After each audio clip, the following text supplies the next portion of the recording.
el sistema judicial, cómo, desde qué puntos de vista se ve, cómo está andando la justicia en nuestro país y especialmente, como bien le comentaba, pues hablando de lo que tiene que ver con los centros penitenciarios en especial. Hoy hemos invitado a personalidades, en este caso, que realmente son personas que han trabajado muy de cerca con este tema del régimen penitenciario y por supuesto también ustedes ya los van a ir conociendo, algunos con algunas peculiaridades dentro de lo que va el tema que hoy vamos a tocar. En primera instancia quiero saludar acá a mi izquierda, a las damas primero. Está con nosotros la licenciada Eugenia Bridiquina. Ella es docente, investigadora, historiadora, además de nuestra Facultad de Humanidades y Ciencias de la Educación. ¿Cómo está? Muy buenas tardes, bienvenida. Buenas tardes. Y también nos acompaña la decana de la Facultad de Humanidades y Ciencias de la Educación, Magíster María Eugenia Pareja, quien también ella es psicóloga y ha trabajado mucho tiempo en este tema que ya le mencionaba. Bienvenida. Gracias, Janina. Un gusto estar en el programa.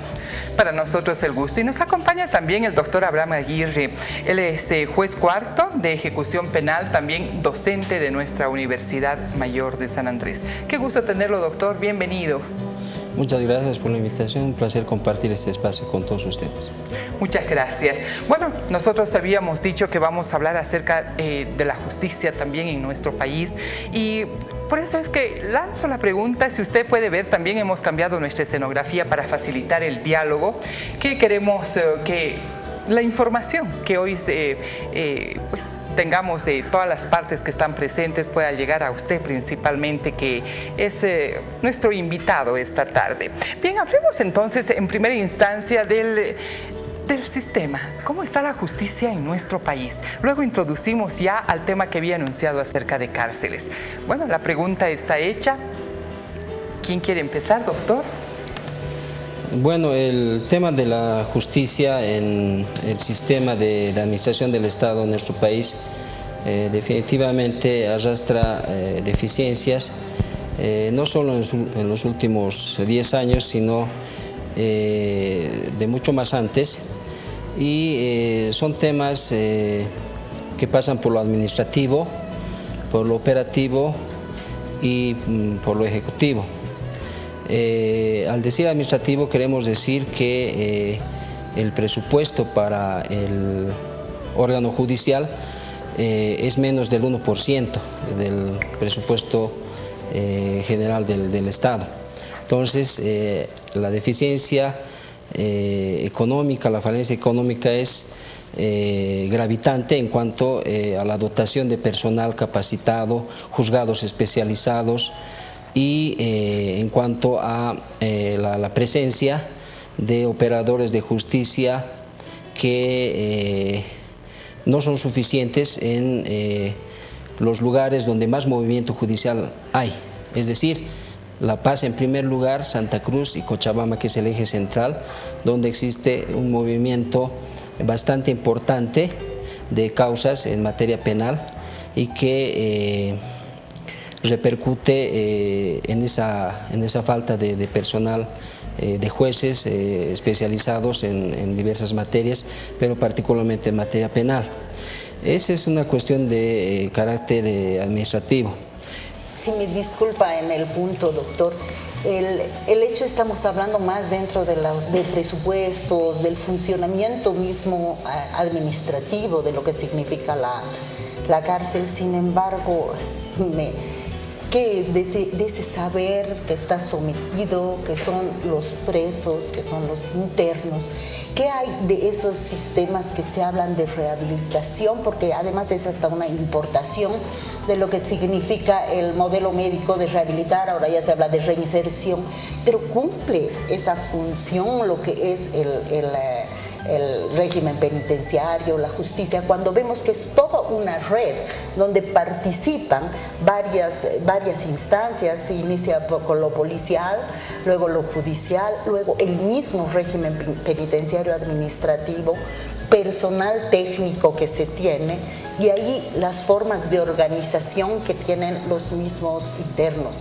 Entonces, ¿cómo está? Yo a lo que usted planteaba y a todos, o sea, aquí decir y plantear, ¿cómo estamos viendo ese problema que está arrastrando? Y creo que no es un problema reciente, esto es de la historia. La cárcel, como Foucault decía, parece un teatro irrisorio de la rehabilitación, donde se dice rehabilitar cuando en realidad no existe aquello.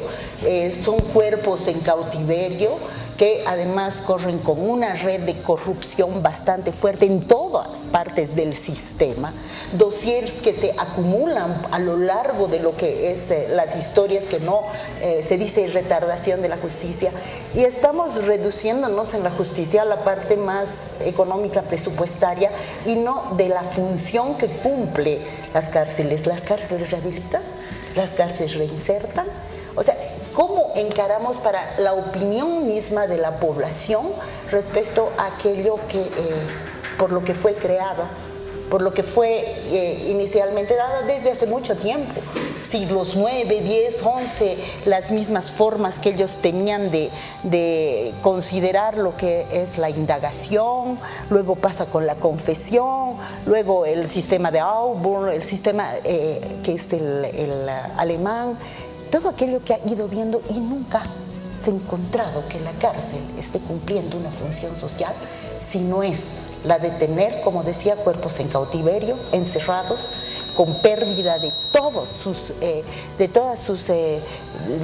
espacio social. Entonces, hasta el mismo tipo de la infraestructura, la idea de lo que significa el sistema mismo panóptico, que ahora ya no cumple, al medio de lo que era la torre donde habría que mirar y estar observados permanentemente, ahora se vuelve iglesia. O sea, hasta características simbólicas, subjetivas, son importantes para aquello que pueda darse, Eugenia, porque, no sé, también hablando desde lo que es la parte histórica, cómo se ha visto, en qué está rehabilitando este espacio, en qué está reinsertando. Es una propuesta que deberíamos tomar los diferentes profesionales de diferentes áreas, considerando de que no es universal lo que pasa, sino también responden a las formas económicas, manejos económicos, modos de producción, llámese lo que sea, responde también a ese tipo de sistema. Antes de su respuesta, licenciada, también quiero presentar al doctor Ramiro Llanos, que se une a nuestro panel. Él es exdirector del régimen penitenciario. Bienvenido, bienvenido. Estamos entablando un diálogo donde también su participación y su aporte será muy importante para nosotros. Muchas gracias. Estar con ustedes y presto para conversar un poco, ¿no? Lo que dice la licenciada Pareja. La cárcel nunca debería existir, pero la realidad es que está ahí y debemos hacer, es el deber ser que dicen los abogados. Debe haber una forma en la que eso debe funcionar de alguna manera. Hay experiencias interesantes con el sistema progresivo. Hay cárceles manejadas por voluntarios, hay cárceles manejadas por los mismos privados de libertad, si las conductas se hacen positivas allí. Entonces, la teoría del tratamiento, de lo que ha resumido un poco la licenciada, genera en algunos espacios penitenciarios del mundo posibilidades de rehabilitación. En el caso de los nuestros, no. Y seguramente de eso conversaremos, ¿no? Muchas gracias. Sí, por supuesto. Antes tenía usted la palabra. Buenas tardes. Sí, me gustaría un poco hacer una mirada a la historia por varias razones. Primero, que el sistema de cárcel, el sistema de justicia, no se puede extraerlo de los problemas de la sociedad en general, por un lado. Por otro lado, siempre tenemos que ver tener esa mirada histórica. Y también hay una cuestión de las cárceles, y sobre todo de la cárcel de San Pedro. Esa cárcel es un símbolo también de nuestra ciudad, ¿no? Aunque hay cárceles en todas las capitales departamentales, pero es San Pedro la que simboliza el sistema carcelario. Y es muy interesante, hace muchos años, hace 20 años exactamente y más, hemos emprendido un proyecto de educación en la cárcel con la Facultad de Humanidades, también creo que Facultad de Derecho estaba ahí, y actualmente es la Facultad de Ciencias Sociales que está también con ese interés. Pero aquella vez, hace 20 años, también decidimos ver el problema desde el punto de vista histórico. ¿Por qué se construye la cárcel de San Pedro. ¿Cuáles son los motivos? Porque en esta época, si bien cárceles existían siempre, pero desde finales del siglo XVIII y sobre todo finales del XIX, va a aparecer ese problema justamente de rehabilitación, ¿no? ¿Y por qué en Bolivia en esta época? Justo a finales del siglo XIX se produce cambios importantes en la economía relacionados con la recuperación de la minería de la plata, se introduce un nuevo capital, tecnología, nuevos procesos. También hay interesantes cambios políticos, surgen partidos políticos ya después de la Guerra del Pacífico. Hay un interés así a crear una disciplina en todos los ambientes, ¿no? Disciplina de trabajo, disciplina del comportamiento en las calles, se crea el cuerpo de policías. Entonces también se cuestiona el papel de la familia, de la mujer, de la moral, después el tema del alcoholismo, el tema de la escuela. Con esta mirada disciplinaria, como les estoy diciendo. Y claro, dentro de todo ese movimiento económico, político, social, también surge interés hacia el tema de las cárceles, porque cárceles en este momento estaban en una situación muy deplorable, estaban en una ruina, a veces no había ni siquiera un edificio adecuado para la cárcel, entonces alquilaban edificios para este fin. Entonces se decide construir un nuevo cárcel llamado panóptico, justamente con ese sistema de panóptico, de observación. Es por eso sale ese tema de las torres, por donde los vigilantes podrían vigilar y castigar. Es pues el trabajo famoso de Foucault. Así que se empeñó el gobierno de construir la cárcel y en realidad se planteaba que ya en 1891 se van a trasladar a la gente a la cárcel, pero eso no se dio. La construcción de la cárcel ha durado como 10 años, ¿no? Entonces, recién en 1895 se terminó 2 secciones de la parte penitenciaria y en 97 por completo ya se entregó el edificio de la cárcel. Pero no solamente era cuestión de la infraestructura, ¿no? Porque esas nuevas exigencias de la sociedad también se dirigían hacia el comportamiento o relación con los presos. Así que va a salir, aparte, un reglamento de las cárceles, ¿no? Entonces se pensaba que esa cárcel tiene que ser absolutamente novedosa en el tema del sistema. Se ha creado un personal, gobernador, 2 alcaldes, capellán, un médico, maestros de talleres, ¿no? Entonces cada uno tenía sus funciones. Por ejemplo, el gobernador hacía una inspección general, los alcaldes también tenían que ver a los presos, el capellán tenía un papel importante, el médico finalmente no hubo, pero de todas maneras los presos estaban socorridos en ese sentido, y también maestros de talleres, porque justamente sobre eso quería hablar, sobre el tema de trabajo en la cárcel, que recién es una novedad porque no había nunca eso.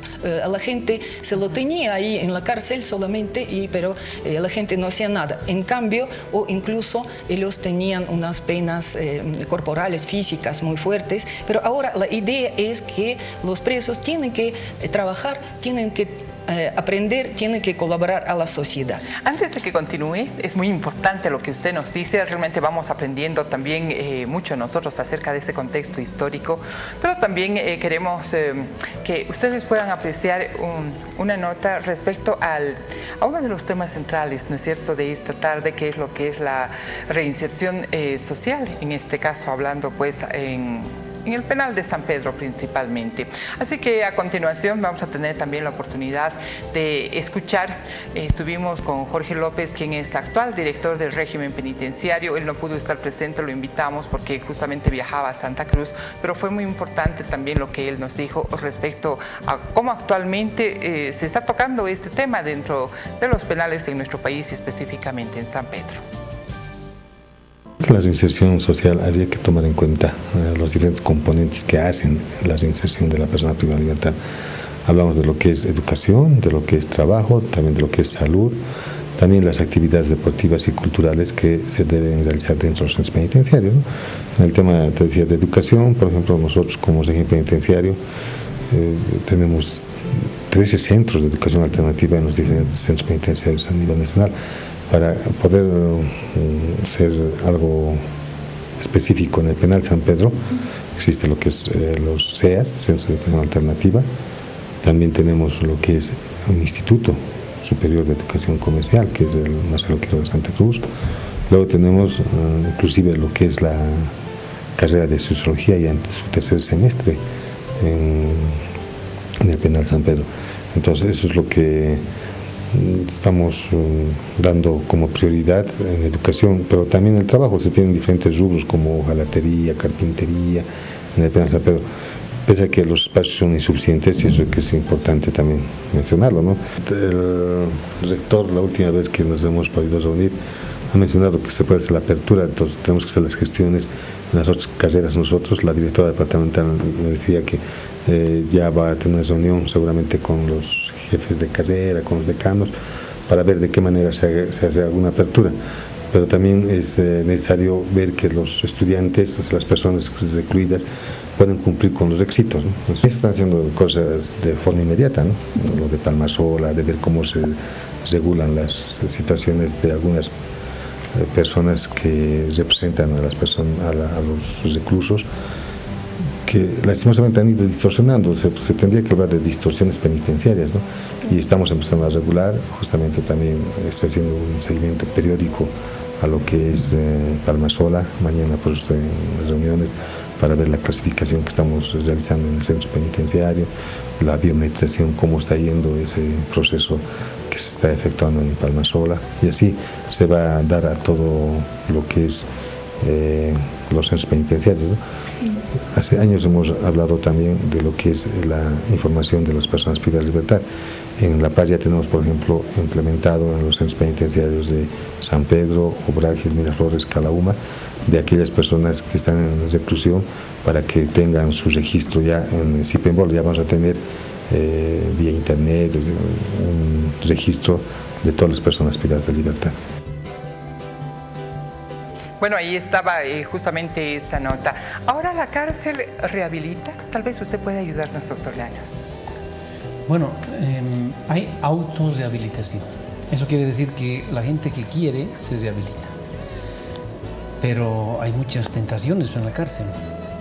No va a haber rehabilitación mientras haya el 38% de personas que consuman cocaína en cárceles. No va a haber rehabilitación mientras haya 48% de personas que consumen alcohol en cárceles. Casi el 80% de la población en cárceles bebe y se droga. ¿Por qué? Porque hay tolerancia. Entonces ahí no podemos hablar de ningún tipo de rehabilitación. Trabajas con una persona, estás formando, estás educando, estás trabajando con él, está aprendiendo un oficio, pero cae en la droga, cae en el alcohol. Entonces es un trabajo, es una pérdida de recursos, diríamos. Por eso es que no hay que hablar solo de la rehabilitación, sino del control. Si controlamos cárceles, y ahí, bueno, pues todo lo que dice Foucault, etcétera, efectivamente esto es un todo. Ahí entran no solamente personas física y mentalmente sanas, entran personas con algunas tendencias psicopáticas o psicópatas. Y entonces esa persona se hace propenso al trabajo, es decir, es el hombre más asequible, diríamos, en las medidas que se toman en cárceles, y él cumple todas las normas, así como son quienes cometen delitos de violación. Lo mismo en el tema educativo, son los mejores alumnos los que están en todas las reuniones, pero ellos están planificando otras cosas, y ahí necesitamos el apoyo de los psicólogos, porque ellos nos toman el pelo, por decirse, en las cárceles, ¿no? Y les toman el pelo también a los jueces. Y entonces cuando salen de las cárceles, y ustedes ven lo que pasa en medios de comunicación, 8 veces un señor salió y mató ayer, hace tiempo 6 veces salió un señor por violación. Entonces no hacen eco, diríamos, de los informes del equipo multidisciplinario, en el que se informa que ahí hay una persona que tiene condiciones, diríamos, compulsivas para cometer un delito. Por un lado eso. Por el otro lado, control, es decir, no hay control, entra droga, alcohol. Adentro tenemos personal penitenciario escuálido, diríamos, muy insignificante. Una persona, un preso, así es, un rehabilitador, un preso es en Europa, es el promedio. En América Latina es un privado de libertad, 13 privados de libertad para un rehabilitador. En Bolivia, en la estadística, es un rehabilitador para 800 personas. Wow. Nada. Nunca va a haber rehabilitación. Ahora, por supuesto, se puede decir que hay rehabilitación, que salen, etc. Pero lo que nos dicen los medios es lo contrario. Un señor sale de Palmasola, viola a una niña, una jovencita, y después le destroza el cráneo con un adoquín, con un ladrillo, como el que tenemos aquí atrás, si me he hecho recuerdo, como un gambote de simple. ¿Por qué? Porque tiene esa tendencia. ¿Quién lo ha liberado? ¿Por qué no está el informe del psicólogo? ¿Y por qué no hace caso el informe del psicólogo el juez que lo libera? Entonces ahí tenemos otro problema. Y perdona que te diga, 3 monstruos hay en cárceles. Unos son los jueces de ejecución, otros los policías y otros el director que acaba de hablar. Esos 3 conducen la cárcel. Por eso no hay rehabilitación, porque cuando se está empezando a hacer rehabilitación, el juez libera, le da beneficio penitenciario. El policía deja meter el alcohol, las drogas.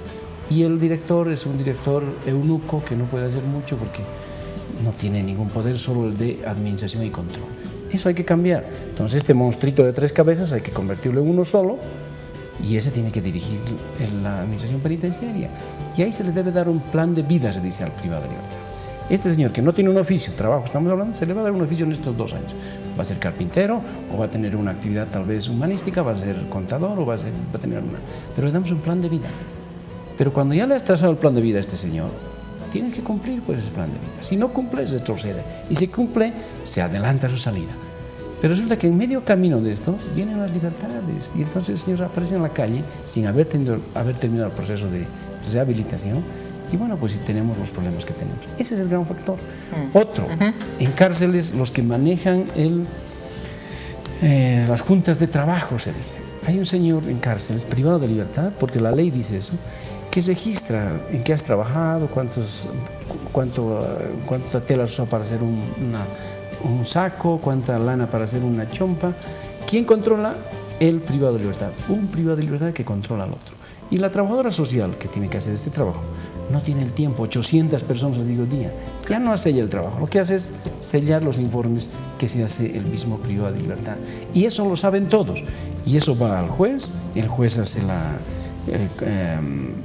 ¿cómo es esto? Registra las horas de trabajo y sobre eso puede dar el beneficio penitenciario, reducir la pena, etc. Entonces, todos sabemos que eso está mal, pero lo seguimos haciendo. Esos son los problemas y por eso no hay rehabilitación.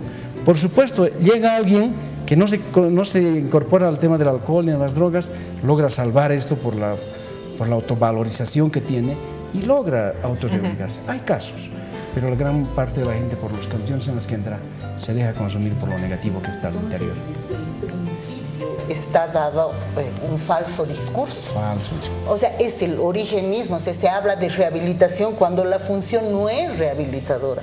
Y sabemos que más bien gente que ha entrado por algún motivo, que es primera vez que ingresa, allá se vuelve una escuela más bien de delincuencia, por todo lo que expresaba. Pero entonces estamos jugando, porque también ahí está el personal técnico, es importante. Entra por primera vez, pasa las rejas, vaya donde el psicólogo.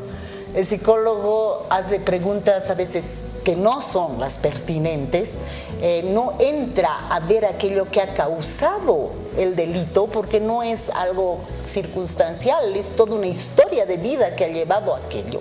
Entonces va y ocurre de que el psicólogo preguntaba, yo recuerdo hace tiempo, el psicólogo le preguntaba para saber cómo estaba sus características cognitivas, le decía, ¿quién ha sido tu primera chica? Entonces si dudaba, no me acuerdo, memoria deteriorada.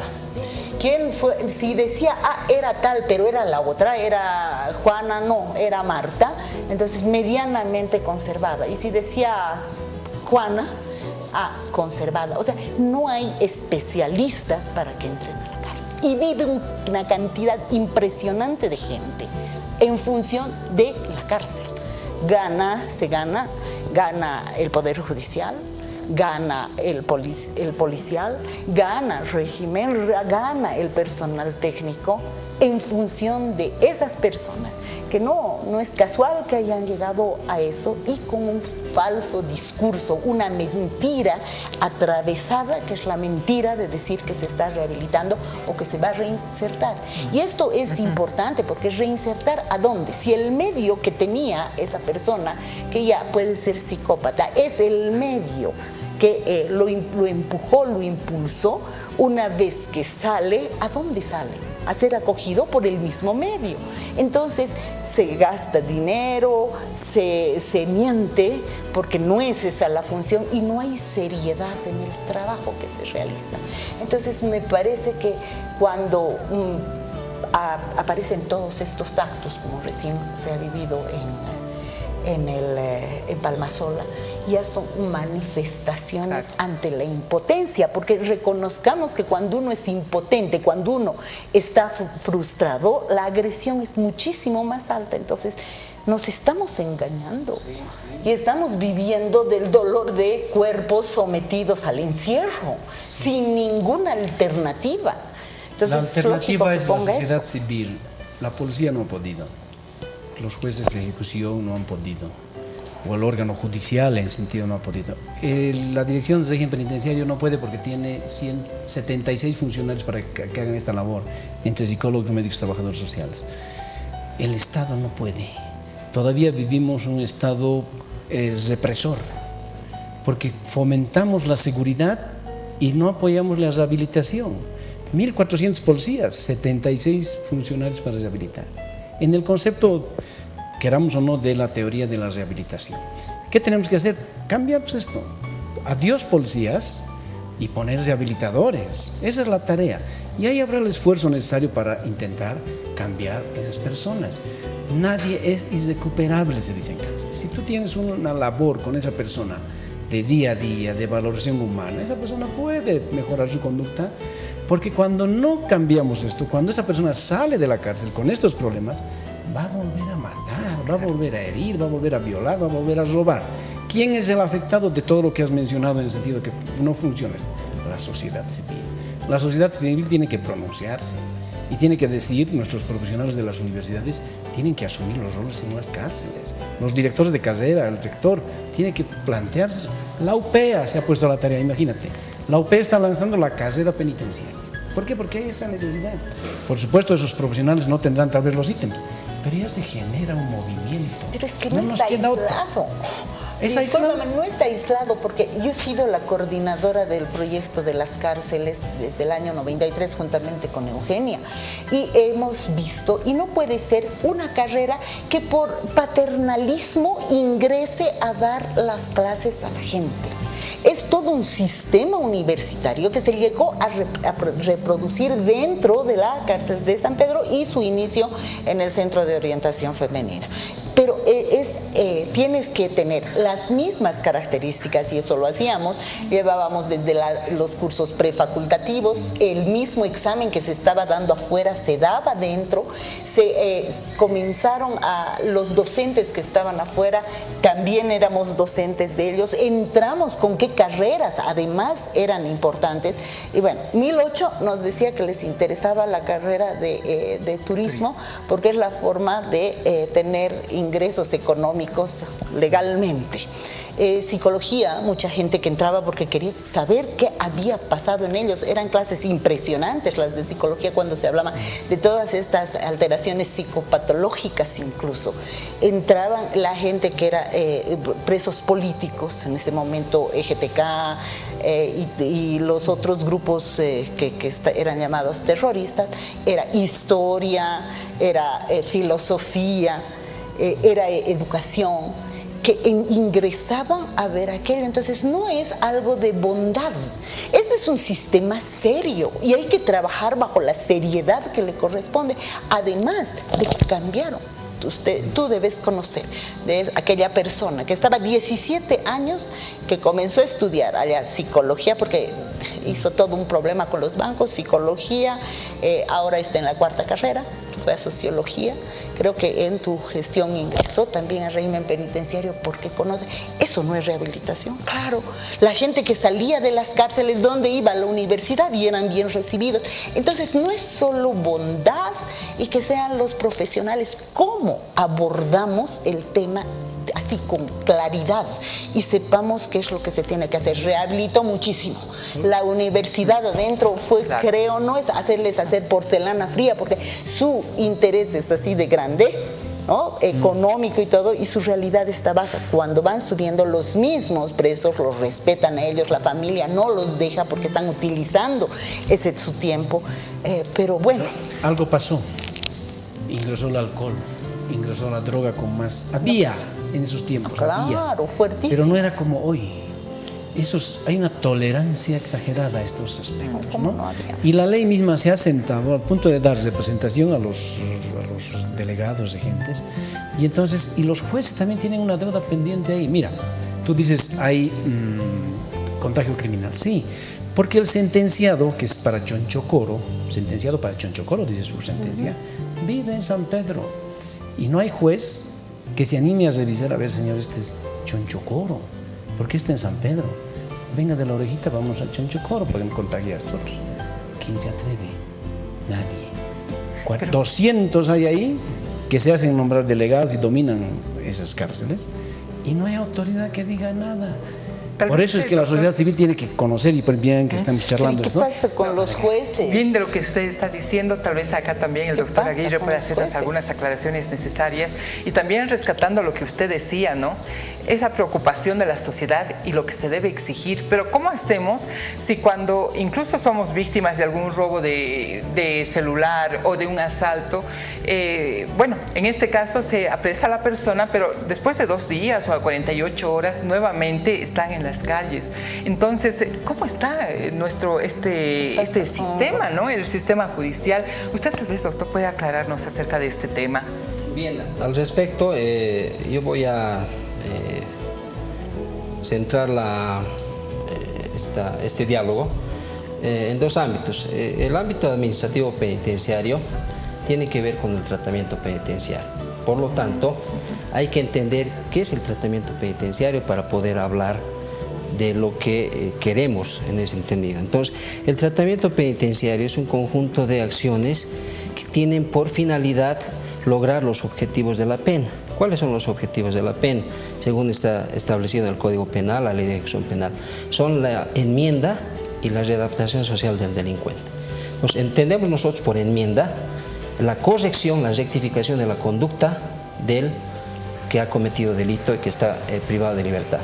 Y entendemos por reinserción social cuando el condenado, una vez que ha cumplido la condena o ha accedido a algún beneficio penitenciario, se reinserta de nuevo a la sociedad. El tratamiento penitenciario es todo un proceso y es todo un conjunto de acciones que tienen que ver con el trabajo, con la educación, con el fortalecimiento de las relaciones familiares, tiene que ver con terapias individuales, grupales y actividades culturales, recreativas y deportivas. Entonces, todo eso son los componentes del tratamiento penitenciario. Entonces, el encierro por el encierro no es lo que está como objetivo y como prevé la ley. El encierro tiene que tener un objetivo, una finalidad, ¿cuál es?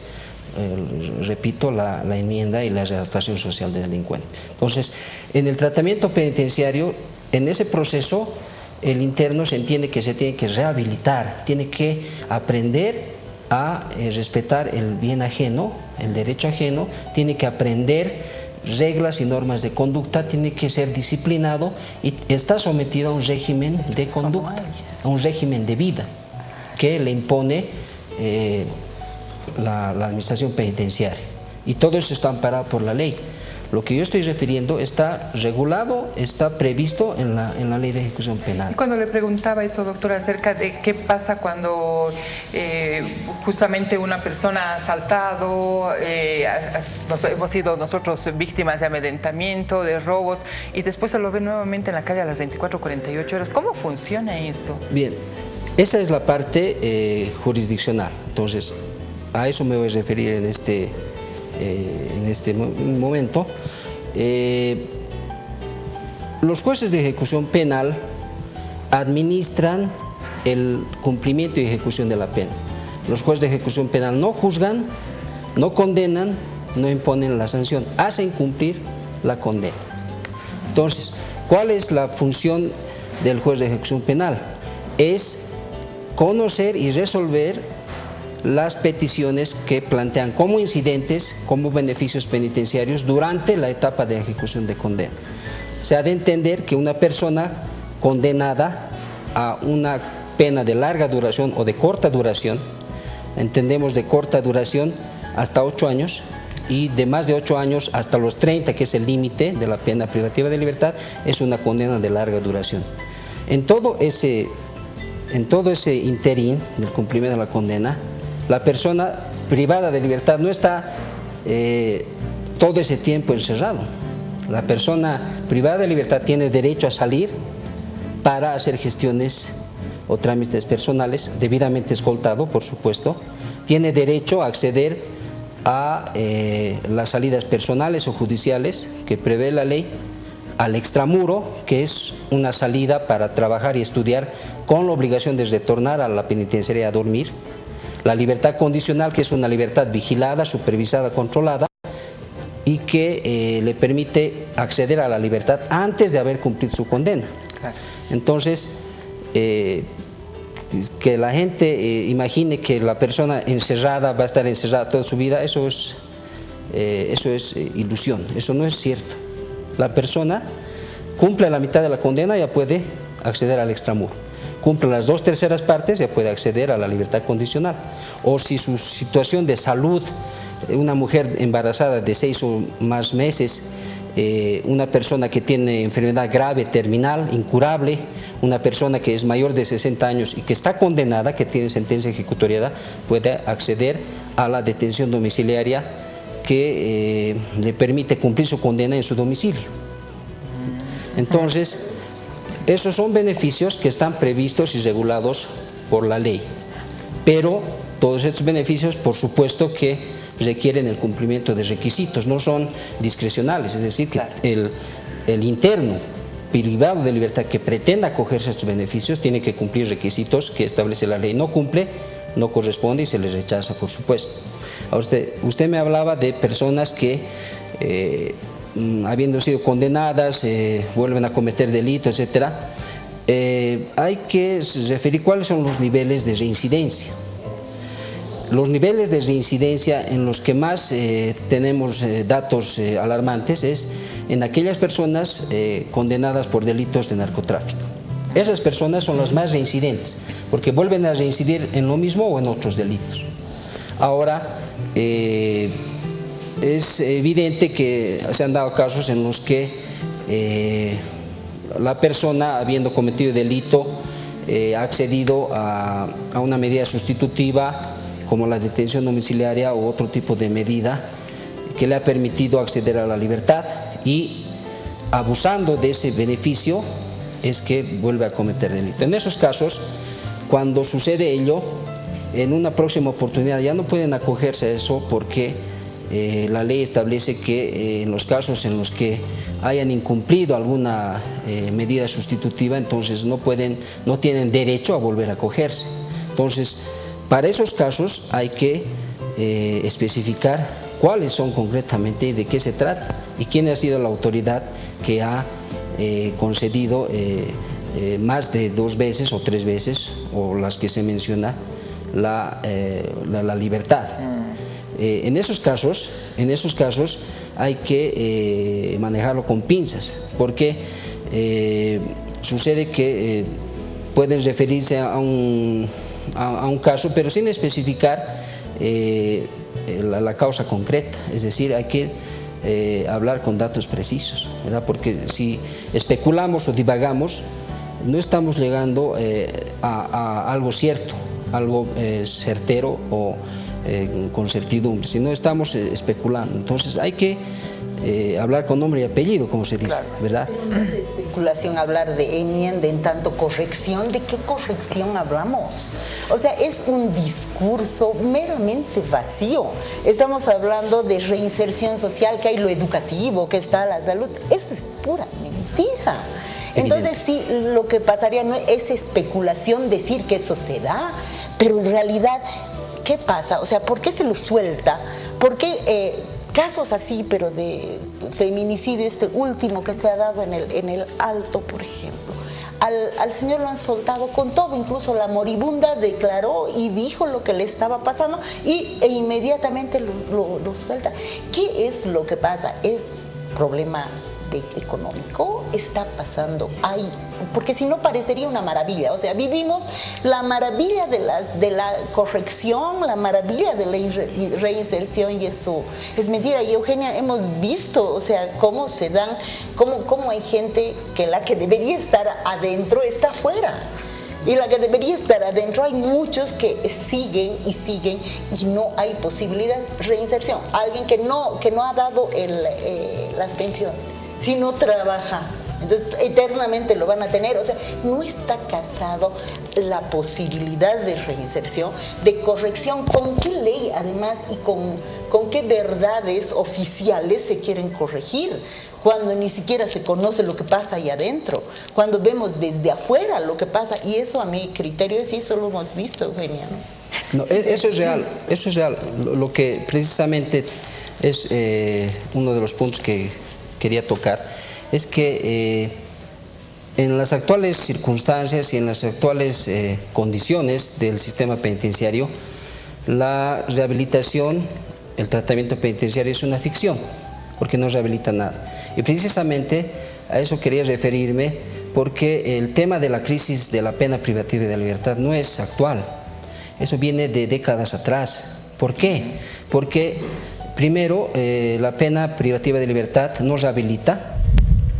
Segundo, porque priva, como usted ha mencionado, a la persona recluida de poder trabajar y poder sustentar las necesidades de sus dependientes. Un tercer problema de la crisis de la pena privativa de libertad es que se manipula, es muy conductista, es decir, se manipula la personalidad del condenado. Y la cuarta, quizá la más importante, es que existe una total indiferencia por parte del Estado. Entonces, bajo esos 4 parámetros es que la pena privativa de libertad hasta ahora, por lo menos en nuestro sistema y en esta parte del continente, no ha logrado cumplir los fines de la pena. Por lo tanto, en esas condiciones no podemos hablar de una rehabilitación, no podemos hablar de una reeducación del condenado, de una resocialización del condenado, porque en todo caso nuestras cárceles, como ya lo ha mencionado el doctor Llanos, son pues un germen del delito, es decir, existen total contagio criminal. Las personas que han entrado por delitos no muy graves, salen totalmente perfeccionados en determinada comisión de delitos. Entonces, con esa realidad, el tratamiento penitenciario y la rehabilitación es una ficción por todos esos problemas que hemos mencionado. Si se quiere tomar un café. No. Si se quiere proactivo, si se quiere personas. Porque, como dice el doctor, él tiene experiencia como juez de elección. Sabe que el señor que va a darle el beneficio penitenciario va a matar de nuevo, sabe. Pero no puede hacer nada porque es un juez en el que la ley le da las facultades a ese señor que ha cumplido el 50% de su pena y puede salir en extramuros, la ley lo dice. Entonces, ¿qué viene? Cambio de la ley. El político tiene que actuar acá, porque si el doctor no libera, el otro le dice una acción y lo llevan hasta Sucre y lo cautelan en otro proceso. Entonces tiene que cumplir la ley, esa es su tarea, funcional diríamos. Ahí se requiere cambio de ley o la proactividad. Entonces él, antes de liberar, pide informe ampliatorio del psicólogo del penal y dice a ver si el señor tiene una tendencia compulsiva en violación.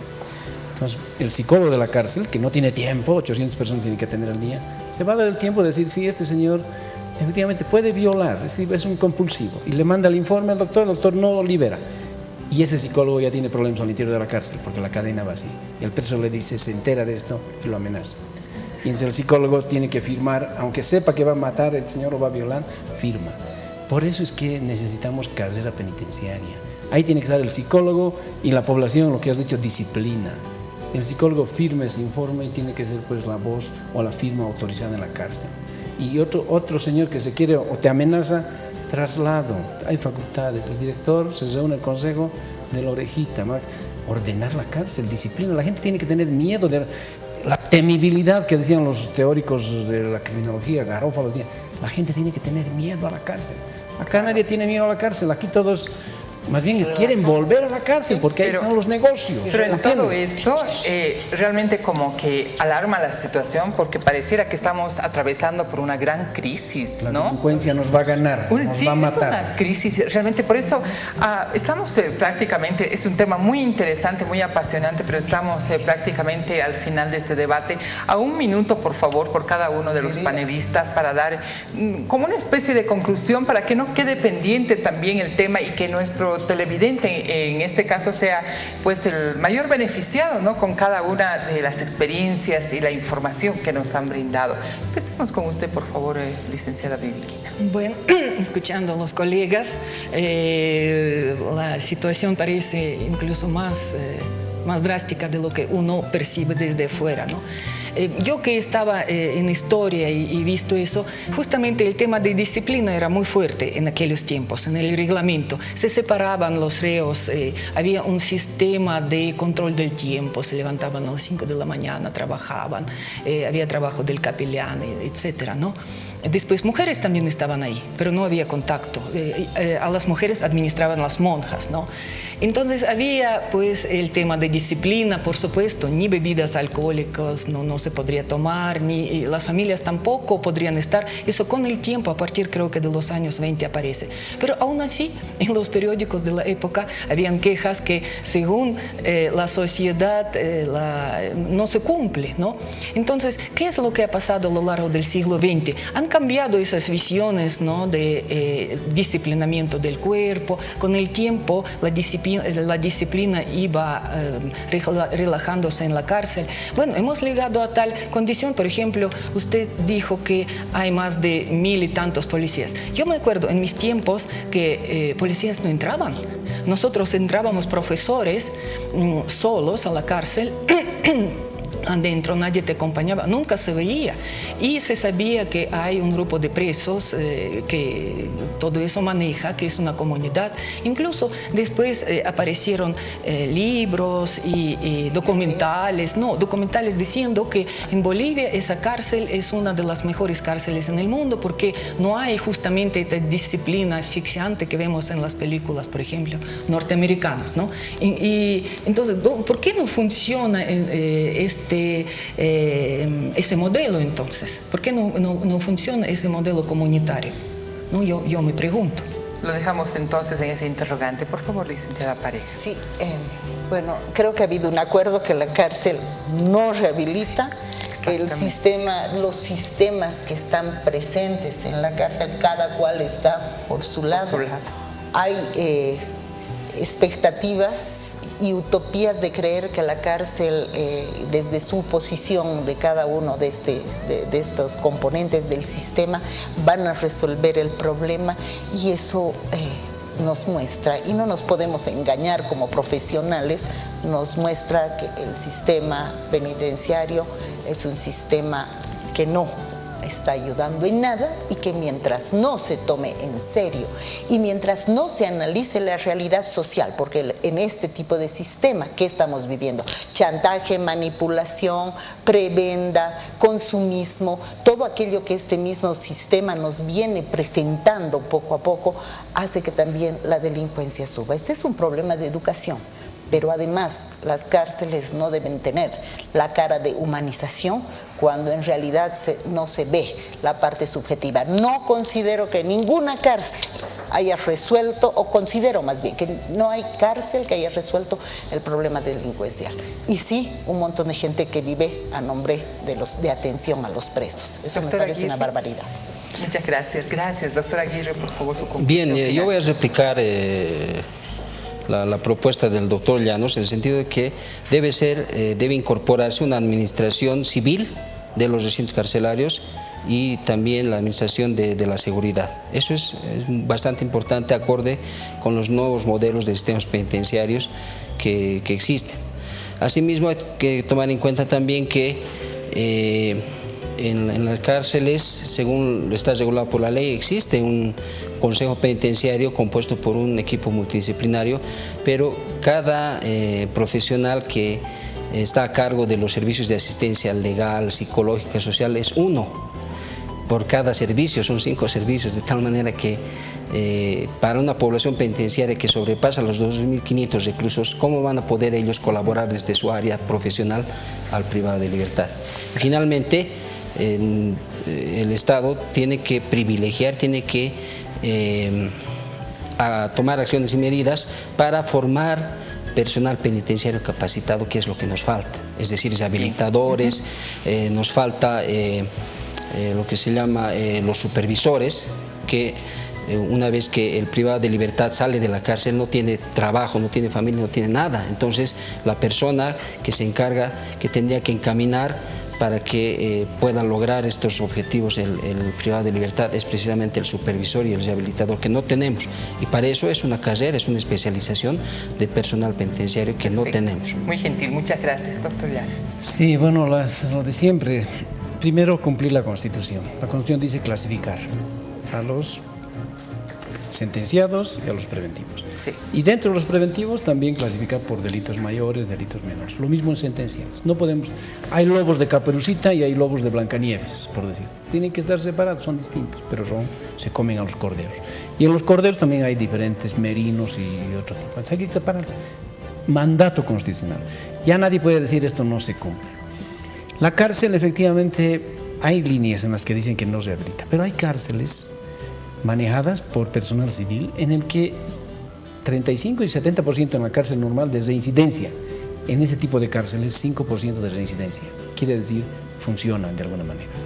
Porque de lo contrario tendríamos que abrir las puertas para todos, pese a que los jueces también abren las puertas a todos. Perdón, lo último, una estadística. 500 personas están con detención domiciliaria en este momento en La Paz, asesinato y violación, todo tipo de delitos. Y el resto está en la cárcel. ¿Por qué? ¿Por qué los jueces dan a unos todas estas libertades y a otros los dejan en la cárcel? ¿Hay discriminación? Libérenlos a todos, pónganlos con detención domiciliaria.